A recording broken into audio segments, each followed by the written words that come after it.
পয়লা বৈশাখে বাড়ির সামনে হলো এমন নাচ, আর পয়লা বৈশাখের দিনের খাওয়া দাওয়া ছিল এমন। তো সকাল সকাল ব্রাশ হাতে নিয়ে দেখো হাঁটছিলাম, তো মা আমার কাছে টাকা দিল, বললো জ্যাঠার কাছে দে, মাংস আনার জন্য জ্যাঠার কাছে দিয়ে এসছি। পুজো আসবে আসবে এমনটাই যেন ভালো লাগে। দেখো কাল পুজো শেষ হয়ে গেছে আর আজকে সব গোছগাছ হচ্ছে, মনটা খুবই খারাপ লাগছে। আবার 1 বছরের অপেক্ষা, আজ পয়লা বৈশাখ আর খাওয়া দাওয়া হবে না, এটা কি হতে পারে? তো দেখো এদিকে কোটা বাছা হচ্ছিল আর মাম্মামকে নিয়ে এসেছিলাম আমি আমাদের ঘরে। মাম্মাম আমার সাজের জিনিসগুলো নিয়ে একবার ফেলে একবার তোলে, এমনই করতে থাকে। মাম্মামের সাথে খেলা করতে করতে কখন যে মা রান্না বসিয়ে দিয়েছে সেটা আমার মনেই নেই, নাহলে সেই ক্লিপ তোমাদের সাথে শেয়ার করতাম। রান্নাঘরে এসে দেখলাম মার প্রায় অনেকটাই রান্না শেষ।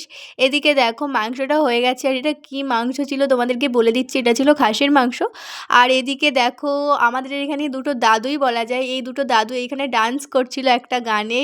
এই গানটা আমি বলবো না, তোমরা গেস করো। মাম্মাম, দাদা, আমি সবাই মিলে দাঁড়িয়ে এখানে হাসছিলাম, শুধু আমরা না কিন্তু সবাই প্রায় হাসছিল। আর ঠাম্মা এনে দিয়েছিল এই মিষ্টিটা কিন্তু খুব ভালো লেগেছিল খেতে।